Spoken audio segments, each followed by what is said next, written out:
se agradece infinitamente por brindarnos el permiso para divulgar esta información. Espiritualizarse. Rafael Domingo Oslé y Gonzalo Rodríguez Fraile Díaz. Capítulo 3. Espiritualidad y valores espirituales. 1. Espiritualidad y contexto mental. Al conjunto de coordenadas que circunscriben un pensamiento o evento y le proporcionan los recursos para su adecuada interpretación mental, se le suele llamar marco contextual o contexto. El contexto, valga la comparación, es la ventana a través de la cual nuestra mente ve la realidad. Un marco contextual amplio facilita una interpretación más adecuada y viva de la realidad. Un marco contextual estrecho o excesivamente rígido encarcela la propia mente y con ella a la persona humana.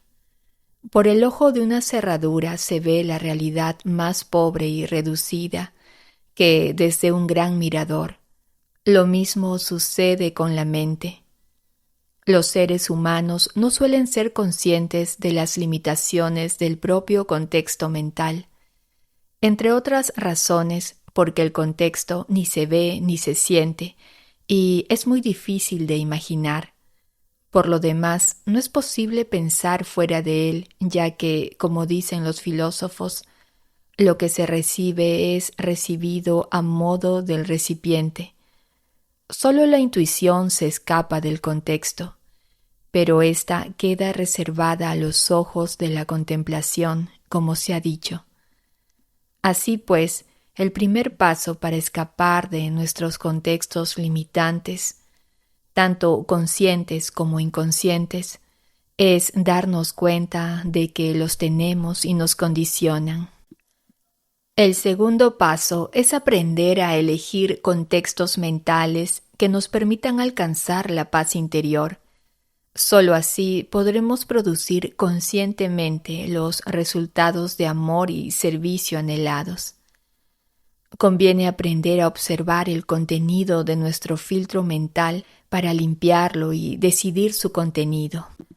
Normalmente ese filtro está bastante cargado y con el tiempo nos aprisiona. Trabajar para liberar nuestra conciencia de identificación con un contexto mental determinado es el objetivo de una parte del trabajo sobre uno mismo, a nivel personal y espiritual. Sin un cambio de contexto mental, todos los cristianos que realmente quisieran imitar a Jesucristo deberían ser carpinteros y aprender arameo porque esos fueron el oficio y la lengua de Jesucristo en la tierra. Una ampliación de contexto invita a pensar que ese no es el modo más perfecto de imitación a Jesucristo, pues el hecho de haber trabajado como carpintero y hablar arameo no fue lo más relevante en su vida ni el motivo de su encarnación. Todas las culturas, así como los valores culturales que las sustentan, son contextuales. Cultura es la interpretación colectiva de la realidad a lo largo de los tiempos. Los conceptos mentales son también contextuales por definición, porque su significado está referido siempre a un contexto concreto. Los conceptos son siempre provisionales, nunca definitivos, tanto en su significado como en su valor. No aprendemos solo examinando datos, sino examinando datos en un determinado contexto. El contexto determina de antemano el rango de posibles experiencias y descubrimientos. Por eso, el camino del descubrimiento no consiste tanto en buscar nuevos paisajes, sino en mirar con nuevos ojos, en recontextualizar. La palabra Constitución en los Estados Unidos, por ejemplo, tiene un sentido muy diferente ahora, que ha devenido el documento histórico por antonomasia de ese país, que cuando se aprobó en 1787. poco después de la declaración de su independencia. Para un inglés, constitución significa una cosa bien diferente que para un español. Para un inglés, la Constitución está asociada a la idea de tradición democrática viva y real, pero no a un documento concreto. Para un español cuyo país ha tenido unas cuantas constituciones escritas desde 1812, la palabra Constitución es un documento escrito y suele referirse en nuestros días a la de 1978, que trajo la democracia después de 40 años de franquismo.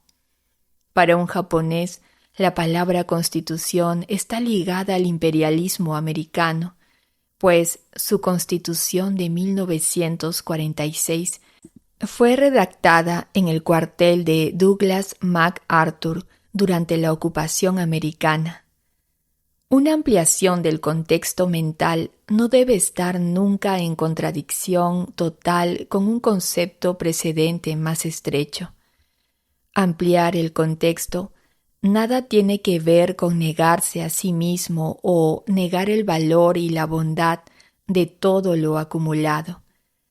Se trata de una expansión mental, como se cambia un recipiente por otro más amplio, para que pueda contener más líquido, o se aprende una nueva lengua para poder comunicarse con más gente.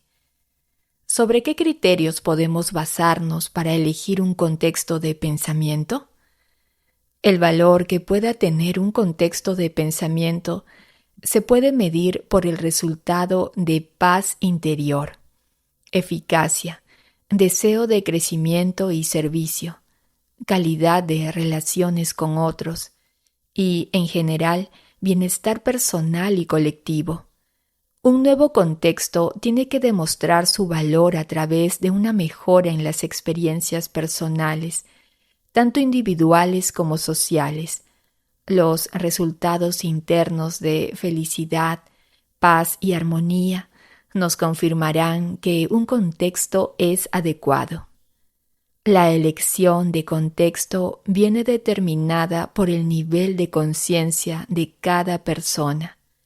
A mayor nivel de conciencia, mayor amplitud contextual y viceversa. A diferencia de los ojos de la razón, siempre contextuales, los ojos de los sentidos son precontextuales, en el sentido de que facilitan una información que sirve para crear el contexto. Cuando una persona, por ejemplo, se encuentra en una ladera donde huele a oveja y se escucha un ladrido, presiente que se acerca un rebaño. Los ojos de la contemplación son, en cambio, metacontextuales.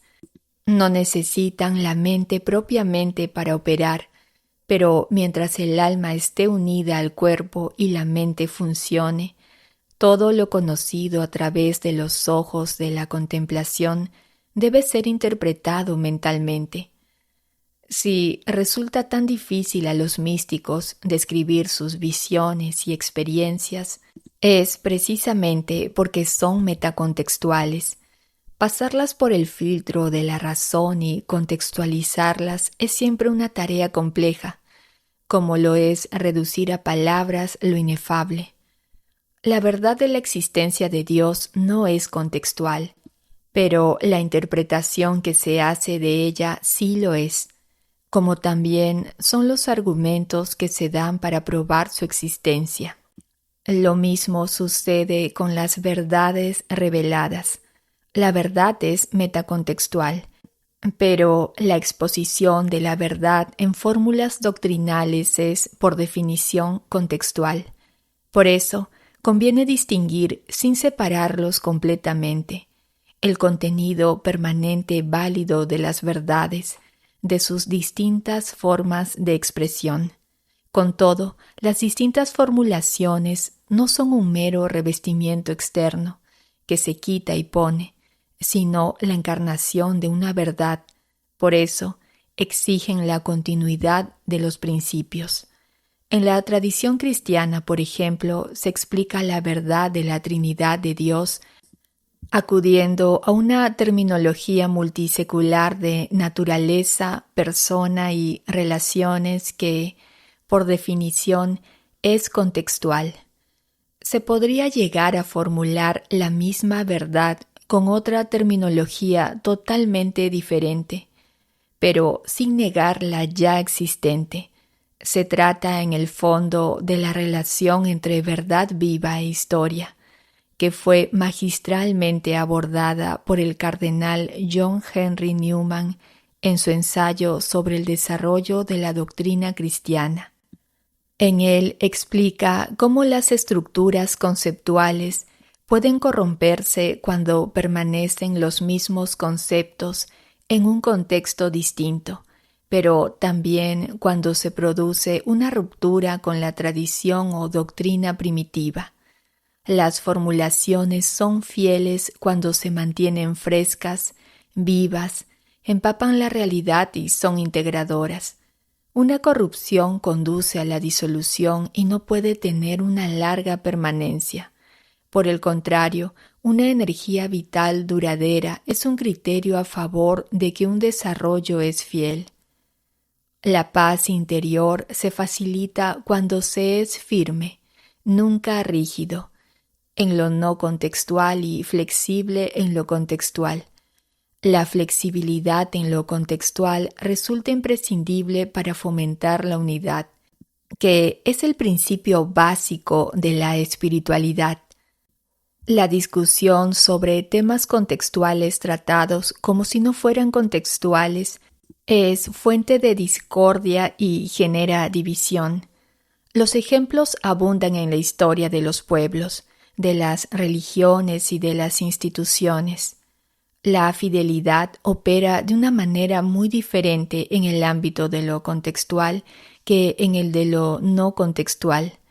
Lo contextual debe estar siempre abierto a incorporar en los sistemas de pensamiento todo avance que se produzca en los ojos de la ciencia o de la razón.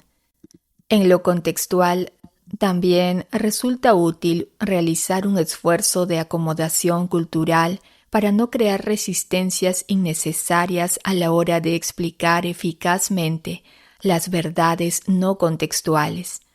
Convertir lo inefable en comprensible es quizás el mayor servicio que se puede realizar a la humanidad. Para ello, la relación entre la verdad y el contexto debe considerarse desde presupuestos gnoseológicos y hermenéuticos adecuados, evitando el riesgo de desembocar en el relativismo o el agnosticismo. Un claro ejemplo de contextualización amplia y elevada, sin caer en el relativismo, es la que ofrece el Papa Francisco en el marco de la doctrina católica. Naturalmente, en la Iglesia es necesaria una unidad de doctrina y de praxis, pero ello no impide que subsistan diferentes maneras de interpretar algunos aspectos de la doctrina o algunas consecuencias que se derivan de ella. Esto sucederá hasta que el Espíritu nos lleve a la verdad completa, es decir, cuando nos introduzca perfectamente en el misterio de Cristo y podamos ver todo con su mirada. Además, en cada país o región se pueden buscar soluciones más inculturadas, atentas a las tradiciones y a los desafíos locales. Espiritualidad y ciencia. Tanto en la ciencia como en la sociedad se está produciendo un profundo cambio, como sucede siempre que se amplía el contexto mental con nuevos descubrimientos relevantes. Basta mencionar como ejemplos las aportaciones derivadas del conocimiento del genoma humano, la física cuántica y la inteligencia artificial. En este nuevo contexto, resulta más sencillo integrar la realidad espiritual con los conocimientos racionales, lo que abre nuevas expectativas a la resolución de problemas aparentemente insolubles en los contextos anteriores. Hasta hace poco tiempo se veía el mundo como una colección de objetos separados entre sí y suspendidos en un espacio que se creía vacío. Esta visión potenciaba un estudio de la realidad de forma fragmentada y desconectada, lo que acrecentaba la sensación de separación, que es completamente contraria al carácter unitivo de la espiritualidad. El nuevo contexto, sin embargo, presenta un universo multidimensional en el que todo está conectado. La física moderna afirma que todo lo que existe en el universo está compuesto en su nivel más básico de energía e información o energía informada. La energía sería la contenedora de la información. Cuanto más rápido vibre la energía, más información puede contener. Las dimensiones vendrían a ser como nuevos mundos metasensoriales, donde la energía vibra más rápido y contiene más información. Las dimensiones más sutiles, que no se perciben a través de los sentidos físicos o sus extensiones, ejercen una enorme influencia y tienen poder causativo sobre las más densas. Esto ha llevado a algunos pensadores a modificar sus ideas acerca de la casualidad, sustituyendo la denominada casualidad ascendente, el cerebro produce conciencia, por la inversa de la casualidad descendente, la conciencia desarrolla el cerebro. Si el cerebro puede funcionar, es porque hay conciencia. Si sabemos de la existencia de la conciencia, es porque con nuestro cerebro somos capaces de comprobar algunos de sus efectos y manifestaciones. Utilizando terminología ya explicada, podemos decir que el cerebro es la realidad básica.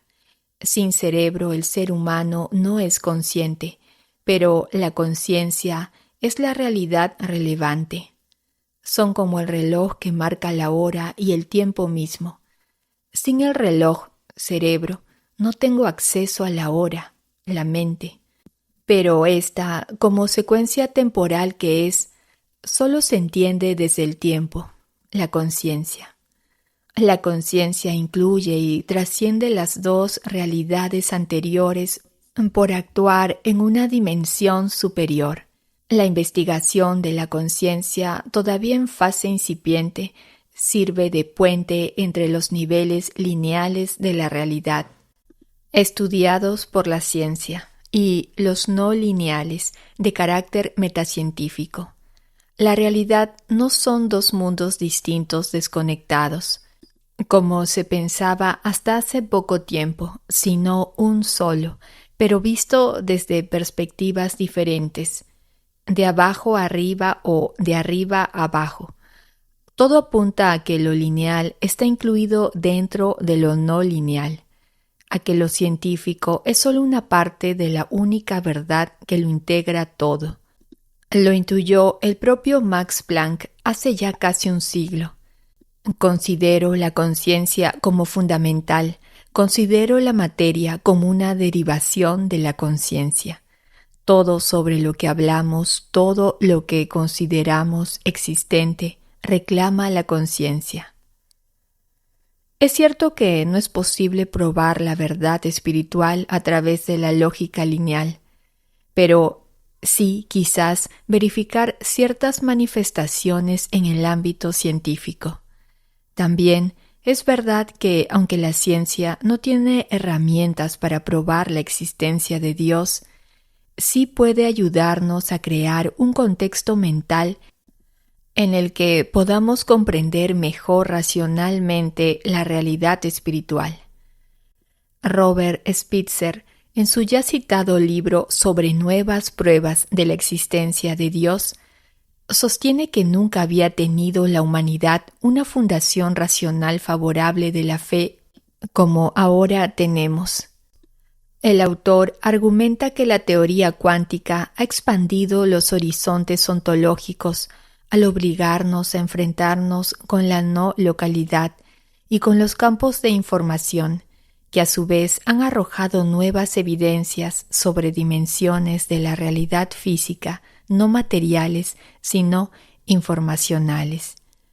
Con otras palabras, los ojos de la razón no son capaces de reconocer los ojos de la contemplación, pero sí ciertos efectos de su visión. Pensamos en Johannes Kepler, que el principal propósito de toda investigación sobre el mundo exterior es descubrir su orden y armonía racionales, establecidos por el Creador y revelados parcialmente en el lenguaje de las matemáticas. En esta misma idea insistió Werner Heisenberg. Creo que la física moderna se ha decidido definitivamente por Platón. De hecho, las unidades más pequeñas de materia no son objetos físicos en el sentido ordinario. Son formas, ideas que solo pueden expresarse sin ambigüedades en lenguaje matemático. Como bien señala Brian Greene, la existencia de más dimensiones espaciales nos podría conducir a la existencia de otros mundos en el universo, no en el espacio ordinario, sino en esas otras dimensiones desconocidas hasta ahora para nosotros. La teoría de las cuerdas puede ofrecer al mundo la primera evidencia racional, no solo subjetiva, de las dimensiones no visibles. La ciencia nos está obligando a cambiar la visión fragmentada que teníamos del mundo por otra holística. Esta visión holística es precisamente la que han venido defendiendo inmemorialmente los místicos, esas personas que se han acercado al universo desde los ojos de la contemplación. 3. Espiritualidad y ecología. Espiritualidad y ecología han ido siempre de la mano. Algunas tradiciones espirituales incluso han llegado a ver en el universo un cuerpo divino, cuando no al mismo Dios. El cristianismo, por su parte, considera que el universo no existe por sí mismo, sino que es obra del Espíritu Creador de Dios. Pero, como afirma Francisco, el universo se desarrolla en Dios, que lo llena todo. Entonces hay mística en una hoja, en un camino, en el rocío, en el rostro del pobre. En su cántico espiritual, San Juan de la Cruz explica que todo lo bueno que hay en las cosas y experiencias del mundo está en Dios eminentemente en infinita manera, o, por mejor decir, cada una de estas grandezas que se dicen es Dios, y todas ellas juntas son Dios. La espiritualidad ilumina y ensancha los horizontes de la ecología, al permear toda la realidad creada. Cuidar del universo es un modo de adorar a Dios y respetar al hombre. Conocer el universo es una forma de contemplar a Dios y saber del hombre. Por eso, bien puede hablarse de una dimensión ecológica de la espiritualidad, o de lo que algunos han denominado una ecología espiritual. En su carta a los Romanos, San Pablo nos mostró la dimensión cósmica de la revelación divina. El apóstol de las gentes conectó magistralmente la realidad espiritual y la ecológica cuando afirmó que la creación espera con impaciencia, con dolores de parto, la revelación de los hijos de Dios para alcanzar su pleno esplendor. El ser humano, al descubrir la belleza del universo y considerarse parte de él, advierte la grandeza, la sabiduría y el amor de Dios. No hay hombre sin Dios, pero tampoco hombre sin universo donde desarrollarse. Por eso, admirado por el misterio del universo y nuestra dependencia de él, Francisco de Asís se refirió a la tierra como madre y hermana. Loado seas, mi Señor, por nuestra hermana la Madre Tierra, la cual nos sustenta y gobierna, y produce diversos frutos con coloridas flores y hierba. El hombre es a la vez un ser ecológico y espiritual.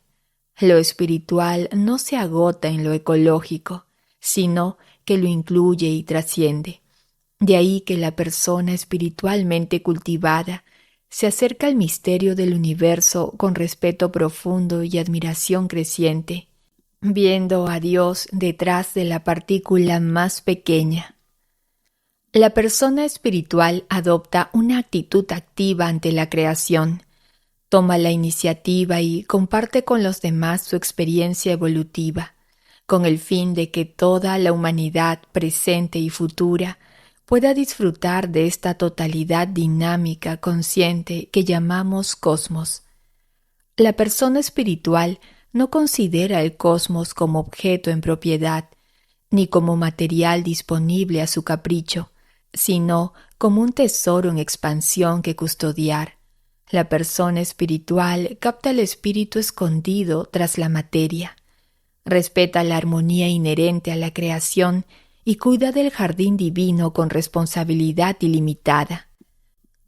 Por eso, para la persona espiritual, la conservación de la naturaleza tiene una relevancia que trasciende lo material, porque quien es espiritual no acostumbra a separar la vivencia interna de Dios de la vivencia externa de su obra creada.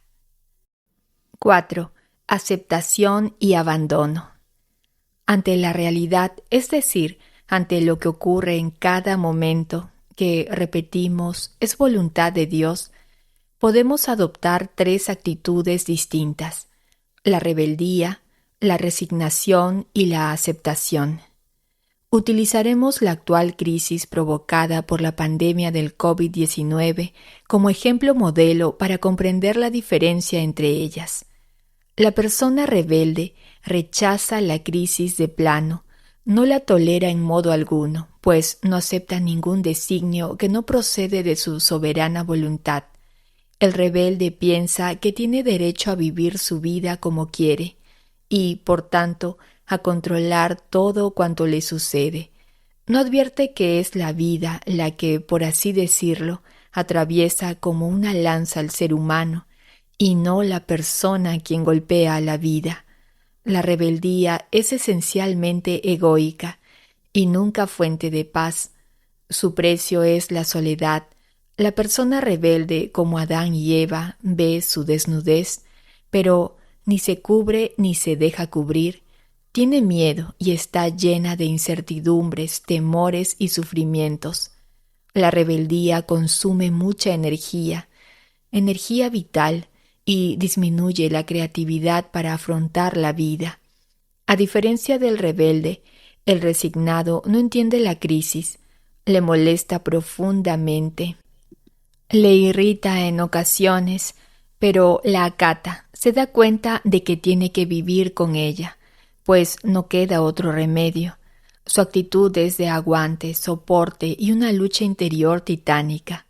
La crisis y todo lo que ella conlleva se ve como algo que ha tenido que pasar irremediablemente y que, por tanto, se debe lidiar de la mejor manera posible.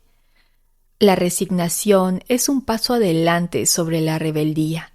La resignación sigue siendo egoica, puesto que todavía carece de la comprensión espiritual de la importancia de la purificación, pero ofrece un consuelo adicional al existir una confianza difusa en Dios y en que todo será para bien al final. La resignación suele ir unida a la mala costumbre del reproche. Al reprochar no se transmite sabiduría ni se ofrece ningún servicio, sino que se expresa orgullo e ira, y se contribuye a que otros pierdan su paz después de perder la propia. Muy otra es la actitud de quien acepta la crisis del coronavirus, hallando su verdadero sentido, viéndola como necesaria para nuestro desarrollo, abrazándola como un ser querido. Esta es la mejor actitud humana y la única auténticamente espiritual, la plena aceptación. Siempre con la gracia de Dios, pone la maquinaria humana a su máximo rendimiento, como cuando se corre huyendo del fuego. Quien acepta Sabe que por mucho fuego que arda, Dios no va a perder el control del incendio. Más todavía que del incendio, tarde o temprano, saldrán grandes bienes. Cuando se acepta la crisis de esta manera, cada persona da lo mejor de sí misma, se ofrece como don en servicio de los demás y encuentra la verdadera felicidad, la plenitud vital. La aceptación requiere de la sabiduría y comprensión para poder unirnos de forma perfecta a la voluntad divina, sabiendo que todo lo que ocurre es lo más conveniente para el desarrollo del alma, aunque no sea lo más agradable para el ego. Un ejemplo imperecedero de aceptación dejó Tomás Moro en una preciosa carta escrita a su hija Margaret, en la que afirma con contundencia que todo viene de Dios. Y por tanto, mi buena hija, nunca aturdas tu mente con nada que alguna vez me pase en este mundo. Nada puede pasar sino aquello que Dios quiere, y estoy seguro de que, sea lo que sea, por malo que parezca, de hecho, será, en efecto, lo mejor. La aceptación mantiene altos los niveles de energía vital, garantiza la paz interior, libera del sufrimiento mental, fomenta el crecimiento espiritual y nos hace ser correspondientes con la purificación necesaria para nuestro desarrollo. Para aprender a aceptar la voluntad de Dios cuando ésta no satisface el propio ego, es conveniente a. Operar desde un contexto mental amplio que pueda dar realidad mental al mundo espiritual. Como la propia naturaleza de la razón le impide aceptar aquello que no parece lógico, la mente estrecha se convierte en un obstáculo para el crecimiento espiritual. B. Valorar el crecimiento espiritual y la paz por encima de las preferencias egoicas. C. Comprender que, si algo nos altera, esa alteración nos muestra una nueva experiencia de aprendizaje para nuestro crecimiento espiritual. Y D. Saber que se acepta con más facilidad cuando se comprende que todo cuanto sucede es voluntad de Dios y que incluso el libre rechazo de Dios por el hombre ha sido previsto por el mismo Dios. Estar dispuestos a aceptar la voluntad de Dios no es solo un buen consejo para después de la muerte, sino es la única forma inteligente de vivir la vida en la práctica. Al fluir y aceptar, no hay gasto de energía vital, lo que conduce a la paz, que es la puerta de entrada a las facultades superiores del alma. La aceptación no supone aprobación de lo negativo que pueda estar ocurriendo. Una cosa es aprobar lo que pasa y otra, comprender lo que pasa. Aunque no se apruebe, por ejemplo, nadie aprueba que le roben un reloj de pulsera, pero sí puede aceptarlo. Con la aceptación, disfrutamos de la experiencia de la armonía. Observamos cómo los acontecimientos fluyen, nos sentimos seguros, podemos estar al servicio de los demás sin excesivo esfuerzo y aparecen las sensaciones de bienestar. Tenemos sentimientos de pertenencia, conexión, plenitud, amor y comprensión, y nos sentimos comprendidos. Debido a la seguridad que conduce el estado de la persona que acepta, podemos permitirnos ser indulgentes, apacibles y naturales, y estamos alegres y relajados. Disfrutamos del mundo, somos generosos, nos damos con gusto a los demás y se acrecienta nuestra compasión por todos los seres vivos. Dejamos de preocuparnos por las reglas morales sobre la bondad de las acciones, ya que la ley de Dios se hace mucho más evidente. También dejamos de juzgar y echar la culpa a los demás. La aceptación es la mejor arma para trascender el ego, porque sustituye la propia voluntad para alienarse con la voluntad de Dios, perdiendo así agenda propia. La aceptación destruye la necesidad egoica básica de control y nos permite abandonar nuestra existencia en manos de Dios. En este estado de aceptación podemos perdonar nuestro propio pasado y el de los demás y sanar antiguos resentimientos. También es posible comprender el verdadero significado de los sucesos pasados con los que nos habíamos resentido. La razón y la lógica se convierten en herramientas para la realización de nuestro servicio a los demás, por lo que dejan de condicionar nuestro crecimiento espiritual. Cuando nos instalamos en un nivel de plena aceptación, nos sentimos seguros con respecto al futuro al que nos dirigimos desde el amor y la paz. En la tradición cristiana, a la plena aceptación de la voluntad de Dios se le ha denominado abandono espiritual. Quien se abandona solo aspira a vivir en conformidad con la voluntad de Dios para poder gritar con San Pablo: todo lo puedo en aquel que me conforta. O con Santa Teresa de Ávila: quien a Dios tiene, nada le falta, solo Dios basta.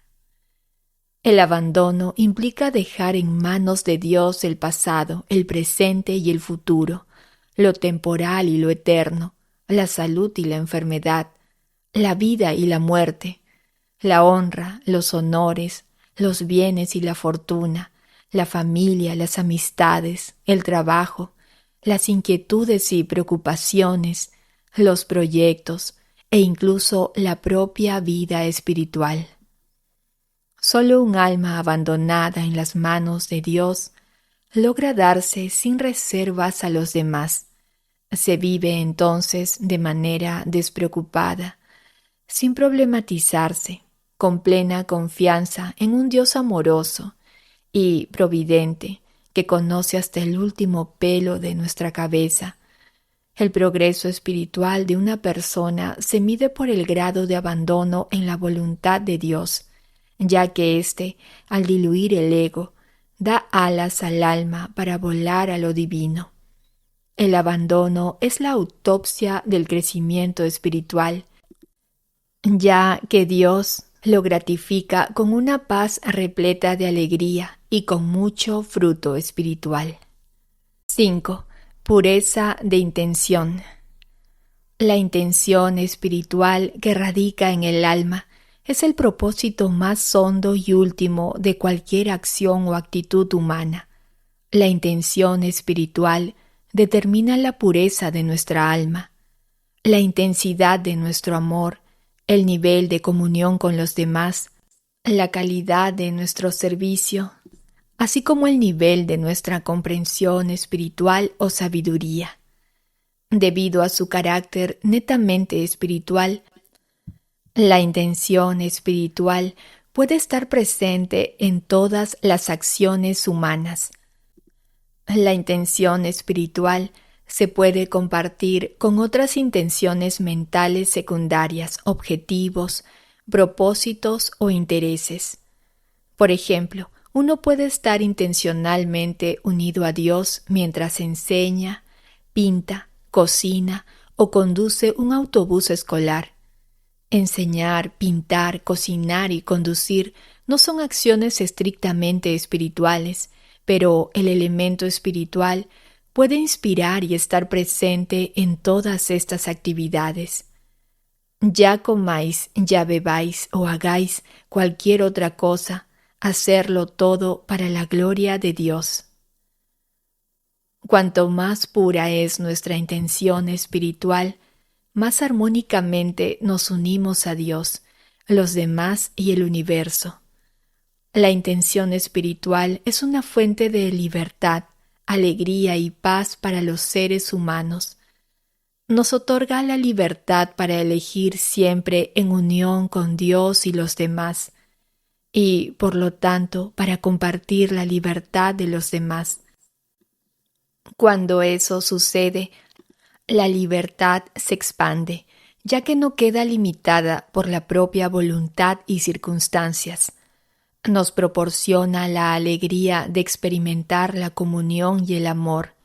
Finalmente, la pureza de intención es fuente de paz, es decir, de plena armonía entre la acción de uno, la acción de otro y los planes divinos.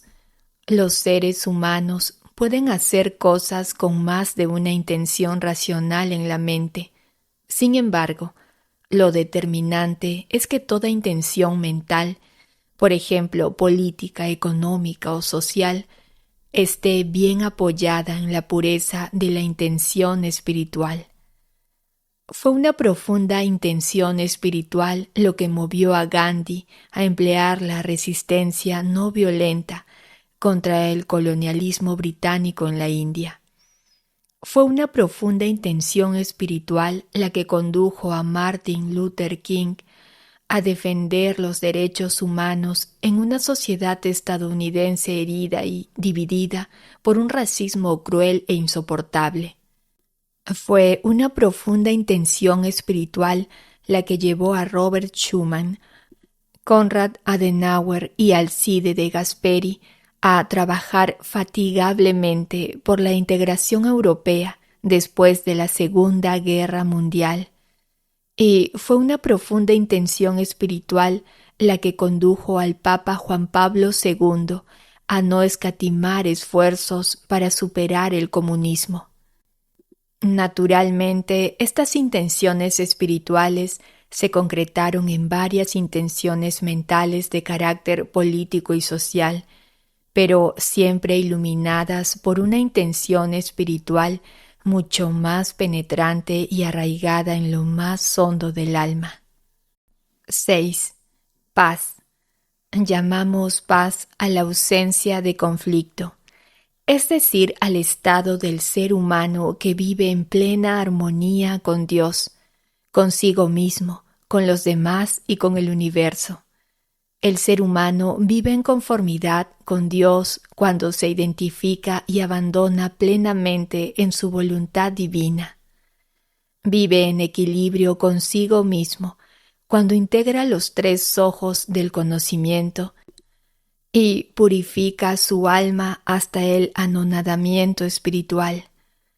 Y vive en consonancia con los demás cuando sus relaciones sociales son donacionales, es decir, no egoicas y por tanto generosas, transparentes, sinceras, abiertas y fecundas.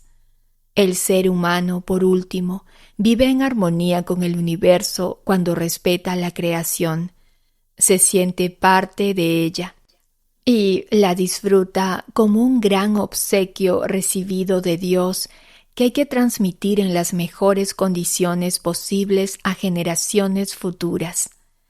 Si Dios es amor, es también paz, porque la paz junto al gozo son los dos principales frutos del amor. Así lo señala Dionisio Areopagita, quien afirmó que paz es uno de los nombres propios de Dios, como lo es luz y amor. Y si Dios es paz, todo el orden de la creación es fuente de ella, y nos invita a vivir con la armonía propia de la paz.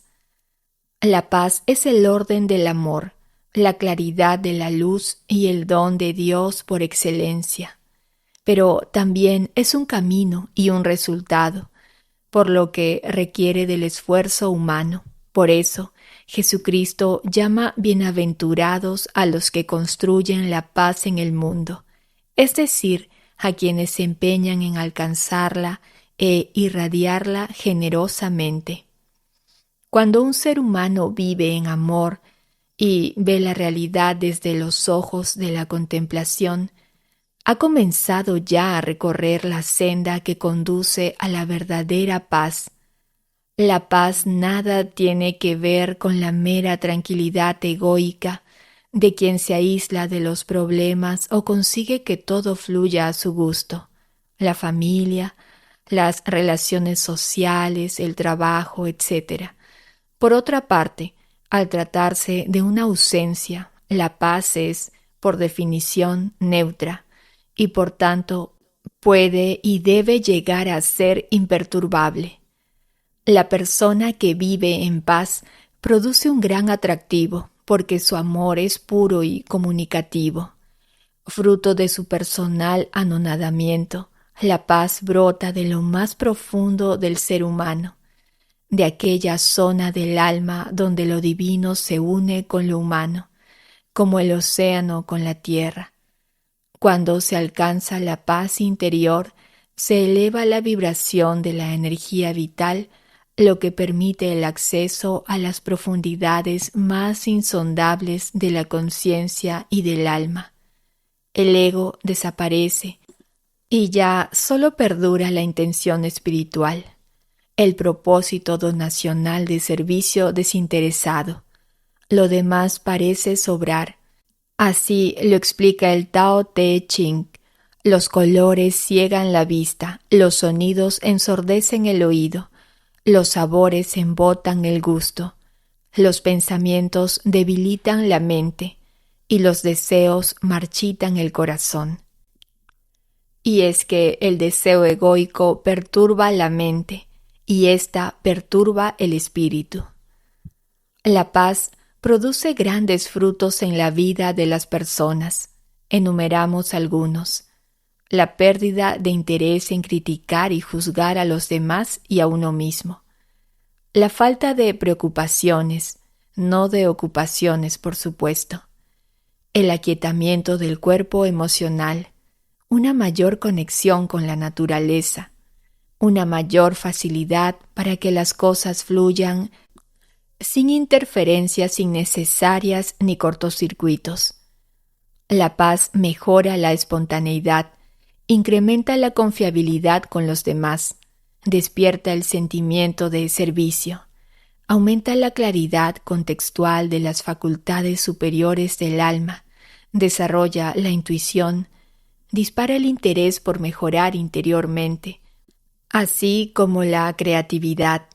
La paz nos hace menos temerosos, ansiosos o necesitados y nos libera de apegos.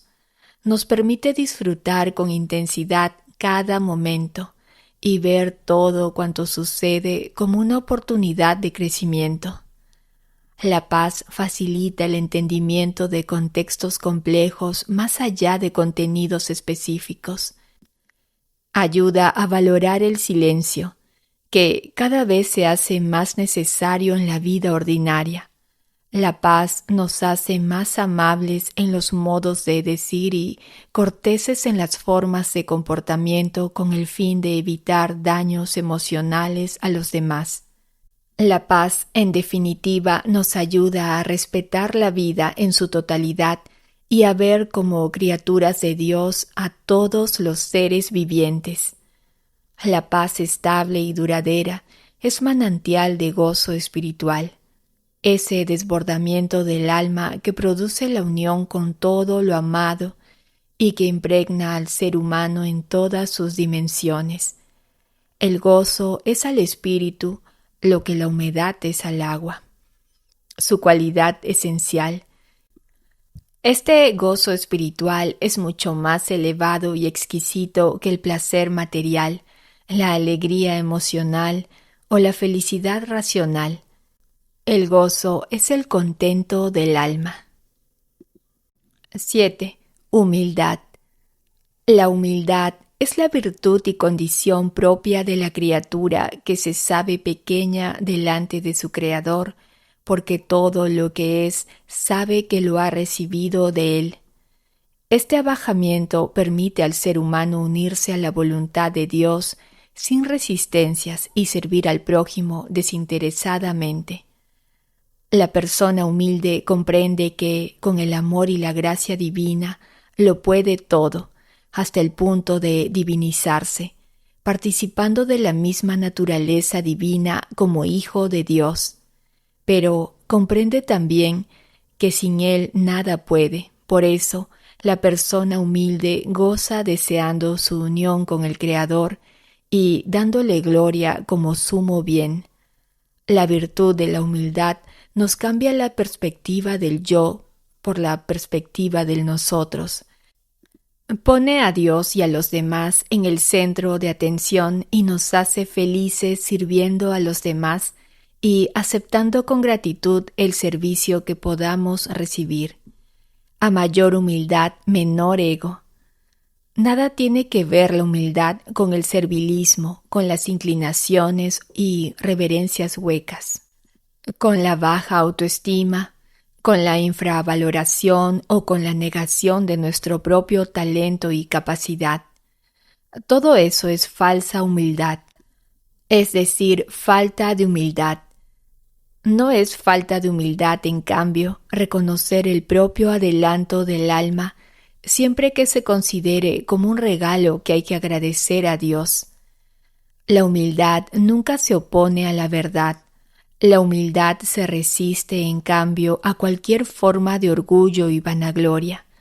La humildad es mansa y obediente, el orgullo terco y arrogante.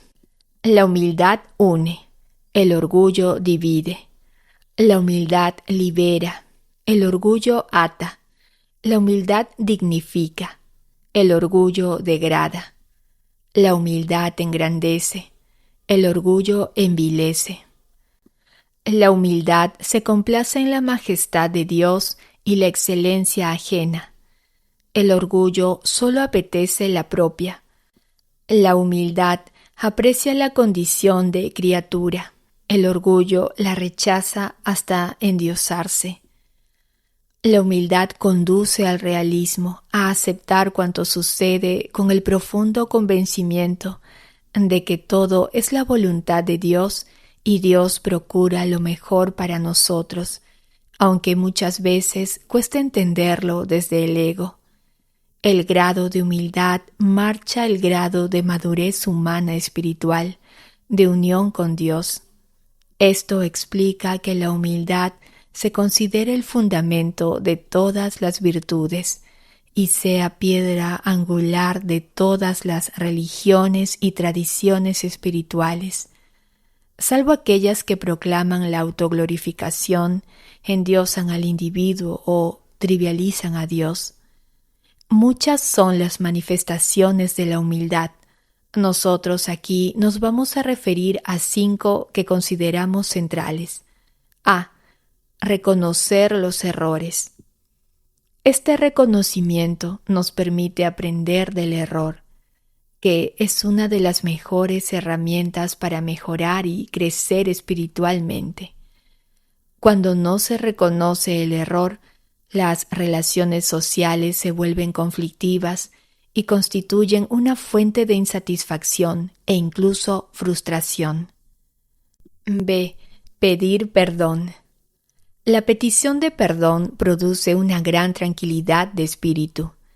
Eso explica que muchas personas moribundas, antes de dar el salto a la nueva vida, deseen profundamente pedir perdón a Dios por el rechazo de su amor y a todas las personas que de una u otra forma les han causado daño. C. Poner la otra mejilla.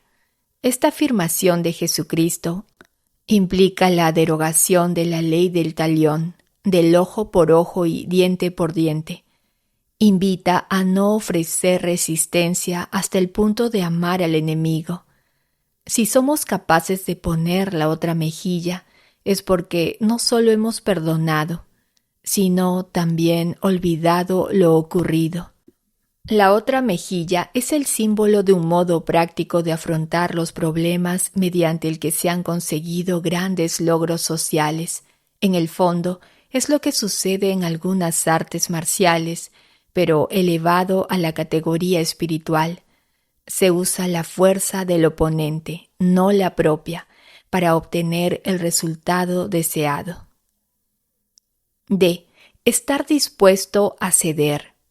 Quien cede gana experiencia, sabiduría, flexibilidad mental, manejo de su vida, comprende otros puntos de vista y aprende a neutralizar situaciones difíciles.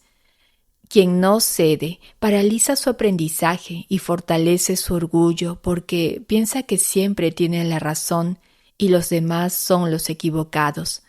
De esta manera, está cometiendo el más grande de los errores, que es el rechazo del propio aprendizaje. Hacer toda labor con amor.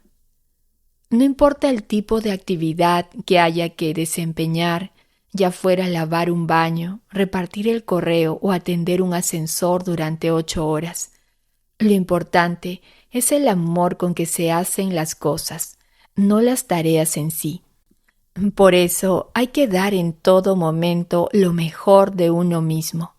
El ego se resiste a hacer labores que no corresponden a uno por su categoría profesional, pero el alma, insistimos, no debe afanarse en categorizaciones egoicas. 8. Solidaridad.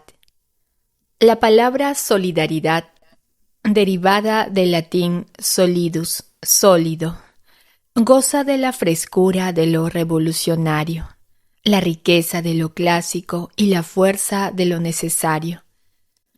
Aunque el vocablo fue pronunciado por primera vez en francés, solidarité, y en el marco de la Revolución Francesa, la idea de solidaridad es vieja como la Biblia. La filosofía griega y el derecho romano, los tres grandes pilares de la civilización occidental en el siglo II a.C. El antiguo esclavo y comediógrafo romano-africano Terencio resumió magistralmente el profundo sentido de la solidaridad humana. Hombre soy, nada humano me es ajeno. También puede hallarse vestigios de solidaridad en las tradiciones espirituales orientales, como, por ejemplo, el budismo, que sostiene que la cesación de todo deseo egoico, que es tanto como decir insolidario, conduce a la unidad del todo. La noción budista de karuna, compasión o simpatía, también invita a la solidaridad y a la responsabilidad colectiva. La revolución del amor que Jesucristo trajo al mundo encumbró el amor solidario hasta divinizarlo y lo convirtió en señal de identidad de la vida y práctica cristianas. El mandamiento nuevo de amarse unos a otros como Él nos amó cambió para siempre el enfoque y el marco de la caridad social y la fraternidad humana, dotando a la solidaridad de una intensidad divina. Si la dignidad humana es el estatus que corresponde a todos los seres humanos sin excepción por haber sido creados a imagen de Dios, la solidaridad es responsabilidad compartida que deriva de ser portadores de la misma imagen divina. Por eso, sin Dios, fuente de toda solidaridad, esta no pasa de ser pura cooperación, multilateralidad, interdependencia o ayuda mutua. Lo propio de una persona digna es, por tanto, actuar solidariamente, no egoístamente. A medida en que el ser humano actúa más solidariamente, va descubriendo y creciendo su sentido de unidad con los demás hombres, así como con la realidad en su conjunto. La solidaridad admite muchas intensidades, ya que impregna todas las dimensiones de la existencia humana, entre el nivel más bajo de solidaridad aceptable, que es el de cumplir los pactos establecidos, es decir, el de la mera reciprocidad, y la solidaridad más plena, que es la solidaridad del amor, dar la vida por el hermano. Existe un largo trecho que ha de ser recorrido por personas, sociedades y culturas. Cuanto más se aproxima la solidaridad al amor, más se perfecciona, y cuanto más se separa de él, más se desvanece y corrompe.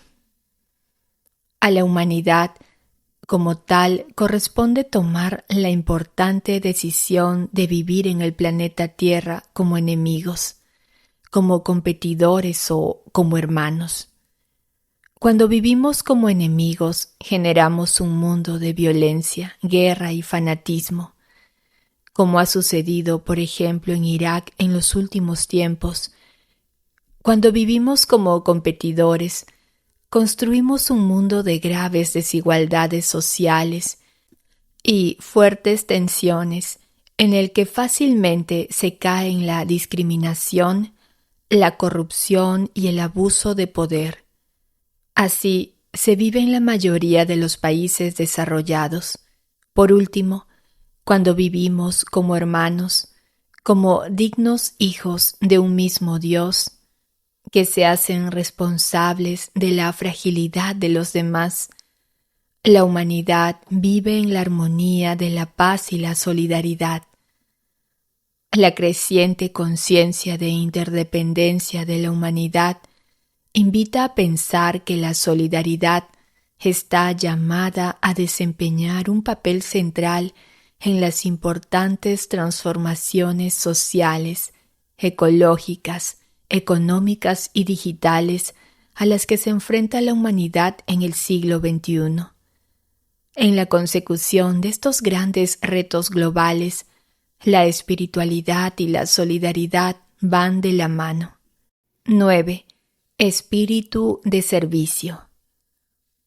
La mejor manera de amar a los demás es servirles, es decir, atender sus necesidades por amor. La mera actitud de servicio es ya un modo de amar al prójimo. Abre los ojos de la contemplación y da pleno sentido a nuestras vidas. El servicio abnegado nos une, no solo con la persona que recibe el servicio, sino también con Dios y los demás, pues todo servicio implica comunión de amor. Por eso, servir es siempre una fuente de paz y crecimiento espiritual. Para que el servicio sea verdaderamente provechoso, debemos desprendernos del resultado. No se sirve por objetivos, se sirve porque se ama. Esa es la única razón, dando lo mejor de uno mismo generosamente, sin esperar nada a cambio, y se sirve a todo el mundo sin discriminación alguna. Eso no impide una mayor correspondencia en el servicio a la familia y a las personas más próximas. Nadie servirá a quien no conoce si no es capaz de servir a quien habitualmente trata.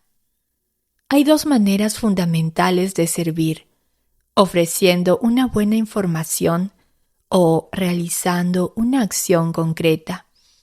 Se ofrece una buena información cuando sencillamente se facilita un dato, se comparte un buen argumento o se amplía un contexto a quien recibe el servicio, o bien se aconseja, se asesora o se exhorta a otros.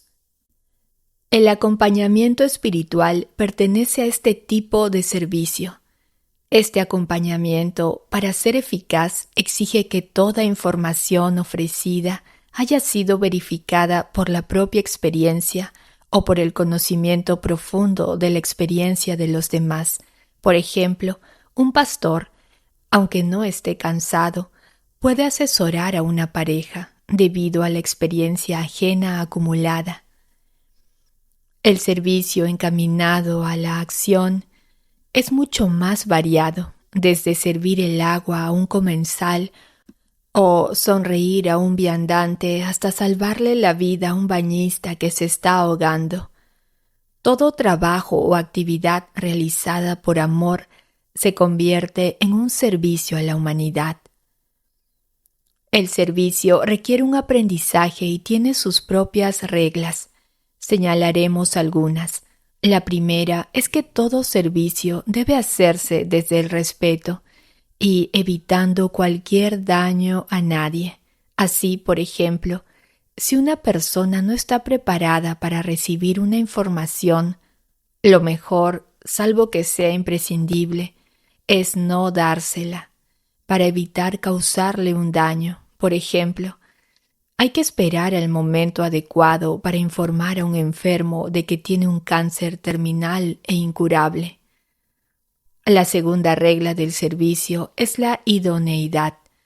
Nadie puede servir cuando no sirve por falta de nivel de conciencia para una actividad concreta o por ser profesionalmente incompetente. La tercera es que el mismo servicio tiene un límite. El servidor no debe extenuarse en el servicio, salvo causa mayor. La cuarta es que el servicio nunca debe humillar a quien lo recibe. El buen servicio hace humilde al servidor y agradecido a quien lo recibe. La quinta y última es que el servidor nunca debe ocupar el centro de atención. Cuanto más oculto y silencioso sea el servicio, más provechoso. Por muy bien organizada que esté una sociedad y por más servicios que sean asumidos por estructuras artificialmente inteligentes, el servicio por amor nunca será plenamente reemplazado. No es lo mismo llegar a casa tras muchas horas de trabajo y saludar a un robot que a un ser querido que nos espera con los brazos extendidos y una agradable sonrisa. En realidad, el robot presta ayudas tremendamente útiles, pero no sirve propiamente porque no ama. Ama quien sirve, y solo sirve quien ama. Servir no es solo un modo de hacer, sino un modo de amar haciendo y de hacer amando. 10. Desprendimiento.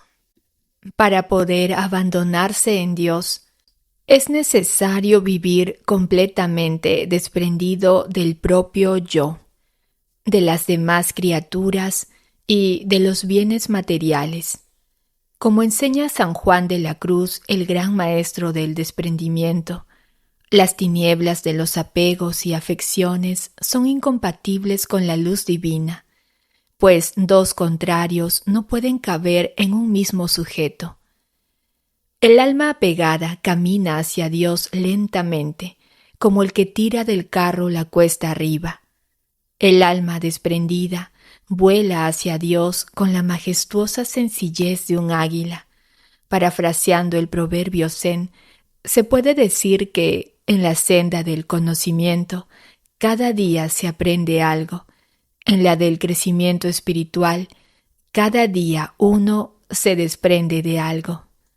Una senda es acumulativa, la otra liberadora. El mejor modo de despegarse de la realidad creada es apegarse a la realidad increada y creadora, es decir, a Dios mismo, que es el supremo bien, el más atractivo de los bienes, en verdad, el único bien.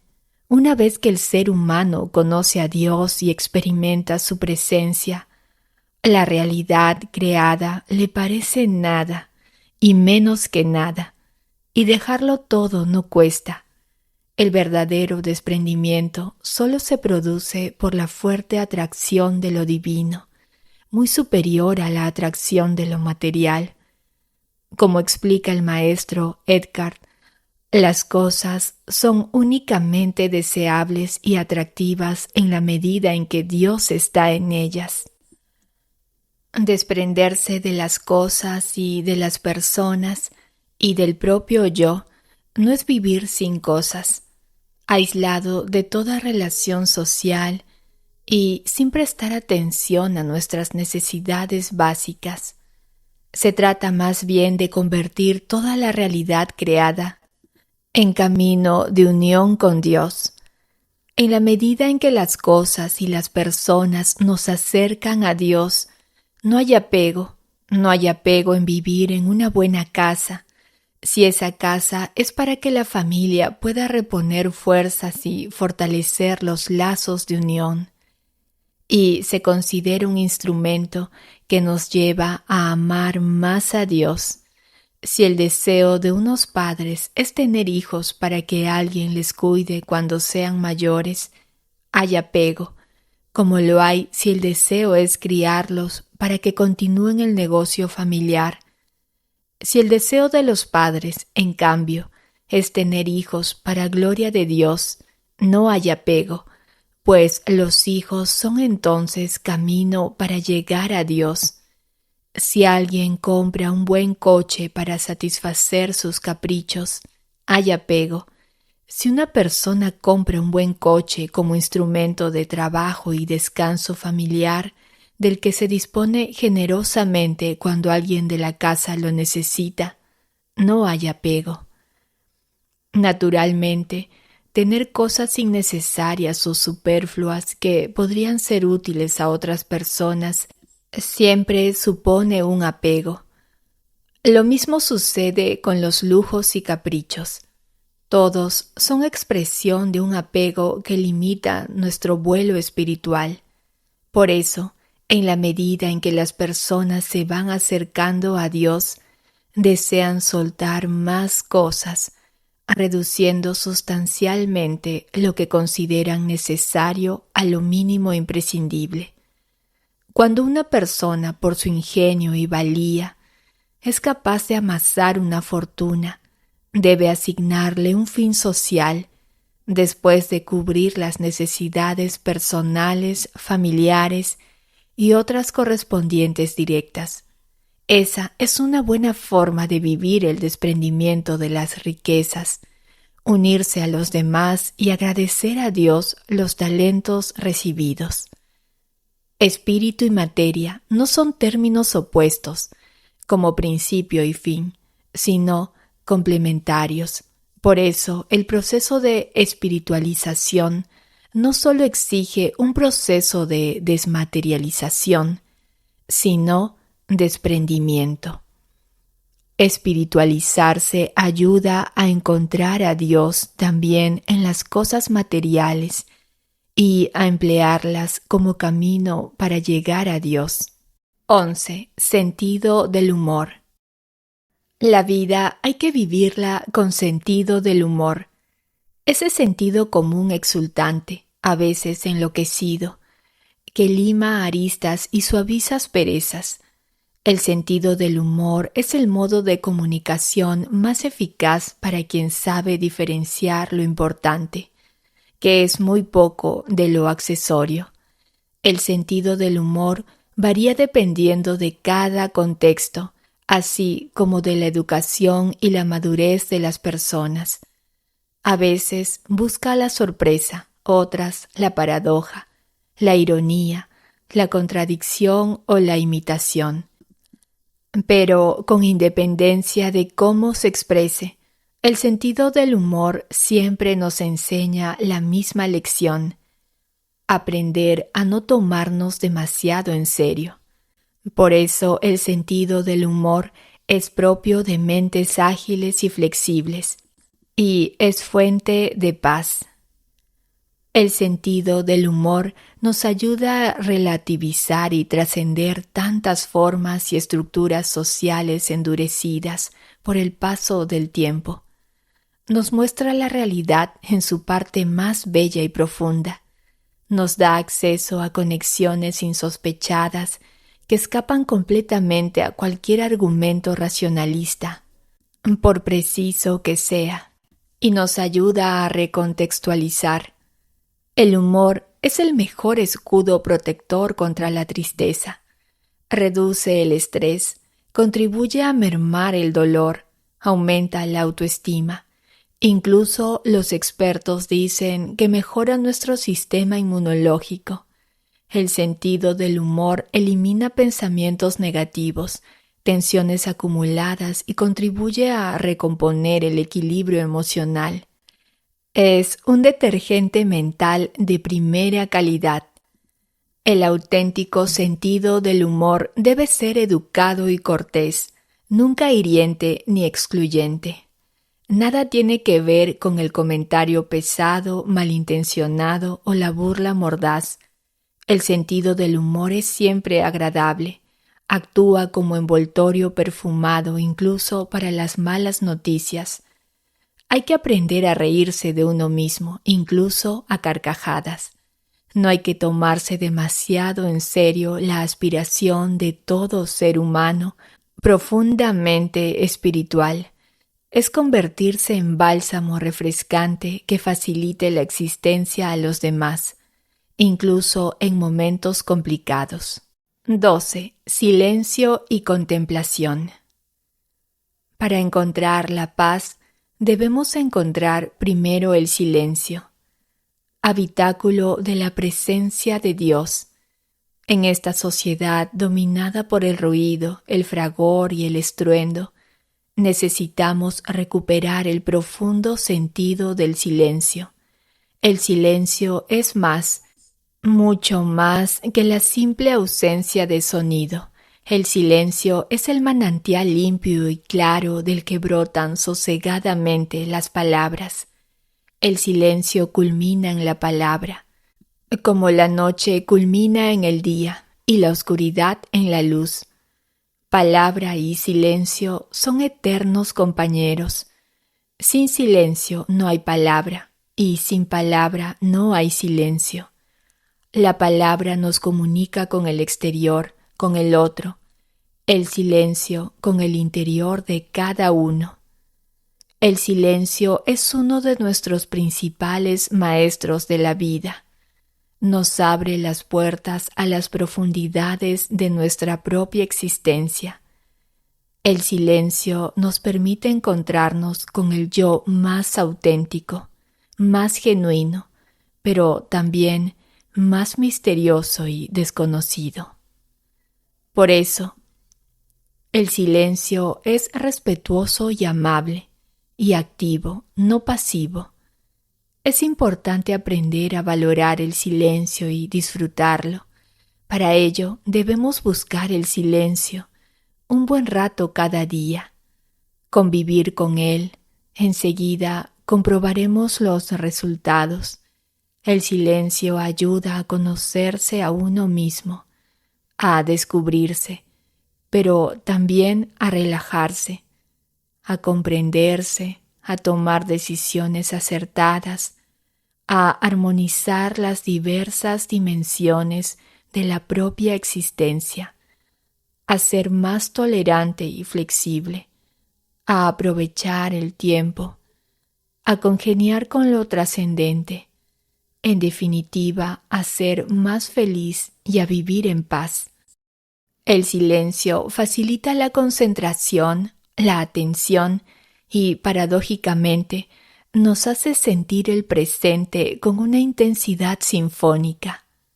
El silencio nos enseña a comprender la naturaleza, nuestro entorno, nos consuela, nos limpia, nos redime, nos transforma, nos sana y nos energiza. Por eso, el silencio es nutriente indispensable para una vida plena y saludable. Los grandes problemas de la vida se resuelven desde el silencio. El silencio es un gran aliado, tan poderoso que a veces nos causa miedo. Ese miedo a encontrarnos despojados ante nosotros mismos. La vida más fecunda se esconde detrás de nuestro silencio. Si aprendemos a guardarlo, el silencio guardará de nosotros. El silencio interior conduce gradualmente a la contemplación, que ilumina todas las dimensiones del ser humano, porque su destino es contemplativo. La contemplación constituye un auténtico anticipo de la vida eterna.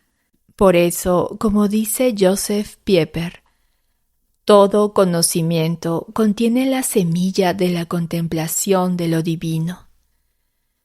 Contemplar es amar mirando y conocer amando, de forma intuitiva, receptiva, por simple aprehensión.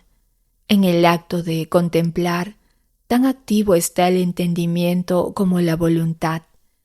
Tanto monta tanto, Se conoce amando y se ama la verdad conocida.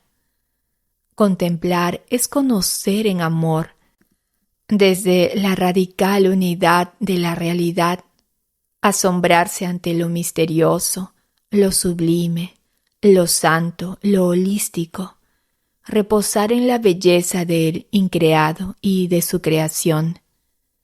No es, pues, la contemplación un ejercicio de pura abstracción, sino de comunicación, de escucha amorosa, de posesión de lo amado, de iluminación, de conocimiento de la verdad por intuición.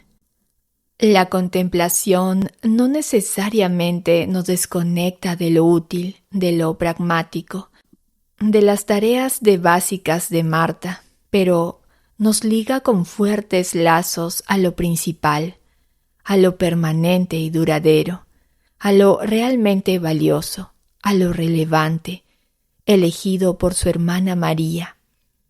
Por eso, sin tranquilidad de espíritu y sin recogimiento, sin verdadero dominio de uno mismo, no cabe la contemplación, ya que ésta nos conduce irremisiblemente a la simplicidad. Mediante la contemplación, el ser humano conoce que es un ser para el amor, para la adoración, que el amor es eterno como lo es la verdad y la belleza, y que las cosas temporales lo son porque no aman espiritualmente. El ser humano contempla cuando desde el alma se asoma a la realidad en presente y se adentra en el misterio de Dios, de su propia existencia y de la creación misma. Es entonces cuando se zambulle en el océano de la presencia de Dios hasta ver esencia, fin, totalidad, apartando lo accidental, lo instrumental, en definitiva, los medios. El pasado y el futuro quedan disueltos en una eterna experiencia de presente, de divina presencia, que incluye también la obra creada. 13. Oración. La oración es la relación o comunión amorosa entre los hijos de Dios y su Padre Dios. Esta relación, siempre fuente de paz para el cuerpo, la mente y el alma, puede establecerse a través de los ojos de los sentidos, oración vocal, a través de los ojos de la razón, la oración mental, a través de los ojos de la contemplación, oración contemplativa. Debido a la unidad del ser humano, las tres expresiones de la oración están absolutamente interrelacionadas. Una lleva a la otra, a modo de espiral. La oración es para la espiritualidad lo que las palabras son para la poesía, o los colores para la pintura. Toda oración, sea vocal, mental o contemplativa, exige un recogimiento interior y exterior orientado hacia Dios. La oración vocal pronunciada con humildad y el corazón recogido se convierte en oración mental donde entran en juego nuestro pensamiento y nuestra imaginación. La oración mental, sobre todo basada en la reflexión sobre los libros sagrados, fomenta la unión con Dios y desemboca, tarde o temprano, en la oración contemplativa.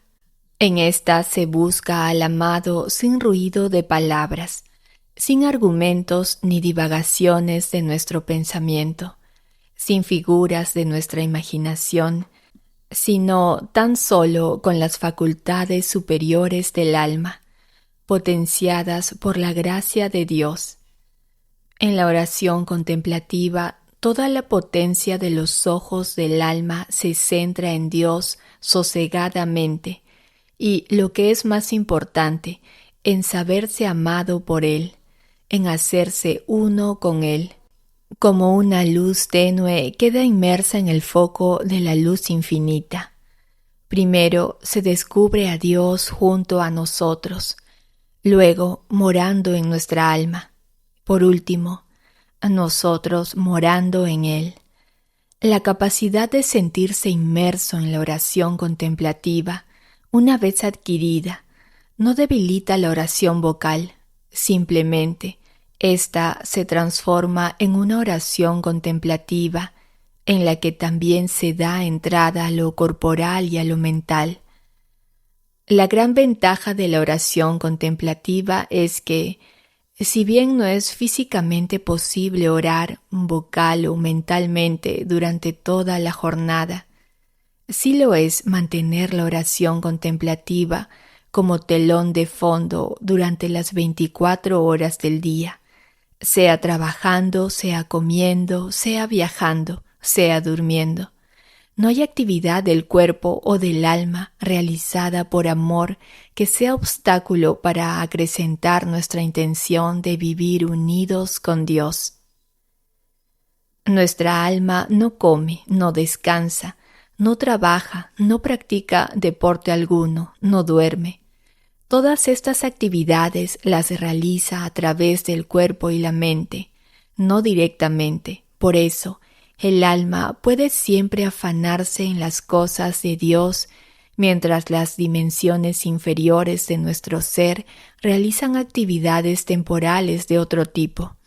Nuestra alma es María, mientras nuestro cuerpo y mente desarrollan las tareas de Marta. Cuando la mente va por un lado y el cuerpo físico por otro, se produce una disfunción que suele conducir a la equivocación y al error. En cambio, el hecho de que el alma esté centrada en Dios no suele dificultar, sino más bien todo lo contrario, que el cuerpo y la mente practiquen con diligencia una actividad concreta, ya que los armoniza. En ocasiones, sin embargo, está la fuerza del amor atrayendo el alma que paraliza cualquier acción de la mente o del cuerpo físico. Tradicionalmente a esos fenómenos se les llama místicos, pero la mística comienza mucho antes, en el momento en que se vive desde el alma y abandonado en Dios. 14. Meditación. Practicada desde la antigüedad en Oriente, la meditación consiste, con carácter general, en una introspección mediante el uso de técnicas de respiración, relajación, repetición, concentración y visualización, entre otras, con el fin de lograr una perfecta armonía del ser humano con el universo y con uno mismo. Para ello se busca la quietud de la mente, consiguiendo que los pensamientos y sentimientos afloren en ella, no con atolondramiento y capricho, sino con sosiego y distancia, hasta llegar con la práctica al punto de que desaparezcan. Se genera así un espacio mental vacío, cada vez más amplio, en el que surge la contemplación, y con ella la intuición directa y subjetiva. Los estudios realizados al respecto muestran un aumento de las ondas teta, que reemplazan a las más rápidas ondas beta en la actividad cerebral. Uno de los mayores beneficios de la meditación es el descubrimiento de que la profundidad del campo mental está fundamentalmente vacía de pensamientos, imágenes y sentimientos, por lo que las actividades mentales necesarias ocupan un porcentaje muy pequeño en él, como el mar bajo las olas. La mayor parte de la mente está quieta, en silencio y vacía de contenido. La mente indisciplinada se siente atraída por el contenido, ya que el ego es adicto a la mentalización y necesita constante entretenimiento y estimulación, aunque esto incluya una parte de negatividad. Cuando se practica la meditación, es posible situarse de testigo en un espacio mental en el que el último pensamiento pasó y el siguiente todavía no ha surgido. Es el espacio de la mente profunda. Cuando la mente se concentra en él, hay mayores posibilidades de conocer intuitivamente. La meditación es fuente de calma, serenidad, paz, estabilidad, tranquilidad y confort, pero también de sabiduría, orden y disciplina mental. En este sentido, la meditación, aunque fin en sí misma, constituye también una buena preparación para la oración, ya que ayuda a evitar distracciones inútiles, a aumentar la capacidad de concentración y a ser más conscientes de la realidad, que es tanto como decir a vivir más intensamente, más unitativamente la vida. En el budismo, con matices muy diversos, con la meditación se pretende alcanzar el estado de iluminación. Este estado libera de los sufrimientos mentales y ataduras terrenales, rompe con la cadena de reencarnaciones y disuelve el propio yo personal en el todo o absoluto espiritual indeterminado, que puede recibir diferentes denominaciones. En el cristianismo oriental, ortodoxo y católico oriental, la tradición del hesychasmo busca alcanzar una experiencia contemplativa de unión con Dios, mediante la quietud y la purificación del ojo del alma. Está fundamentado en la recomendación de Jesús recogida en el Evangelio de San Mateo. Mas tú, cuando ores, entra en tu aposento y, cerrada la puerta, ora a tu Padre que está en secreto, y tu Padre que ve en lo secreto, te recompensará en público. Aunque algunas prácticas de respiración, repetición y quietud del hesychasmo son similares a la meditación oriental no cristiana, la meditación oriental no cristiana difiere de la oración cristiana. La meditación religiosa oriental no cristiana pretende centrar al ser humano en los aspectos más profundos de su ser para diluirse en un absoluto impersonal. La oración cristiana busca algo diferente, una relación interpersonal, un verdadero encuentro entre un Dios personal que es amor y un ser humano, también personal, hecho conforme a la imagen divina. En la meditación y oración cristianas, la unión entre Dios y el hombre no se produce en la persona, por eso no despersonaliza, sino en la naturaleza, que es elevada, divinizada por la gracia.